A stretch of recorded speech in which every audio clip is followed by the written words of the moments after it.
நவீன இந்தியாவின் சிற்பி, பாரதத்தின் விஸ்வகுரு, எளியோரின் எழுச்சி நாயகன், உலகிற்கே வழிகாட்டி நமது பாரத பிரதமர் திரு நரேந்திர மோடி அவர்கள் இந்தியாவின் பிரதமராக பதவியேற்று இன்றோடு 12 ஆண்டுகள் நிறைவடைந்துள்ளன. கடந்த 12 ஆண்டுகால பாஜக ஆட்சியில் இந்தியா உலகளாவிய ராஜதந்திரத்திலும் உள்நாட்டு கலாச்சார பெருமையை பாதுகாப்பதிலும் புதிய உச்சத்தை தொட்டுள்ளது. குறிப்பாக இந்தியாவின் தலைமையில் வெற்றிகரமாக நடந்த G20 மாநாடு உலகை வழிநடத்தும் இந்தியாவின் தூதரக பலத்தை நிரூபித்தது. இந்தியாவின் முயற்சியால் ஜூன் 21ஆம் தேதியை சர்வதேச யோகா தினமாக ஐநா சபை அறிவித்து இன்று உலகளவில் கொண்டாடப்படுகிறது.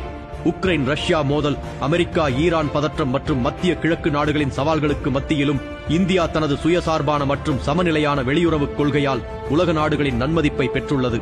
அதேபோல கலாச்சார பாதுகாப்பும் தமிழ் மொழியின் பெருமையும் பொருளாதார வளர்ச்சியோடு சேர்த்து நாட்டின் பாரம்பரியத்தையும் கலாச்சாரத்தையும் மீட்டெடுப்பதில் நமது பிரதமர் திரு நரேந்திர மோடி அவர்கள் தலைமையிலான பாஜக அரசு தனி கவனம் செலுத்தியுள்ளது. அதிலும் கலாச்சார மறுமலர்ச்சியாக காசி விஸ்வநாதர் காரிடார் மேம்பாடு, அயோத்தியில் பவ்யமான ஸ்ரீராமர் கோயில் கட்டுமானம் மற்றும் புதிய நாடாளுமன்றத்தில் வரலாற்று சிறப்புமிக்க செங்கோல் நிறுவியது.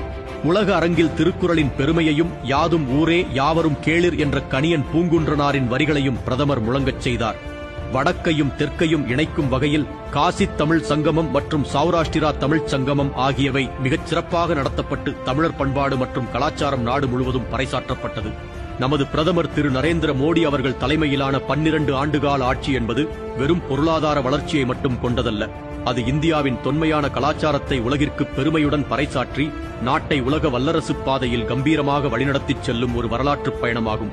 மேலும் உலகளவில் இந்தியா ஃபர்ஸ்ட் என்ற கொள்கையோடு சர்வதேச அளவிலும் உள்நாட்டிலும் பெருமையுடன் நடைபோடும் நமது பிரதமர் திரு நரேந்திர மோடி அவர்கள் தலைமையிலான பாஜக அரசின் இந்த பயணம் பல 100 ஆண்டுகளுக்கு மேன்மேலும் தொடரும் என்றால் அது மிகையாகாது.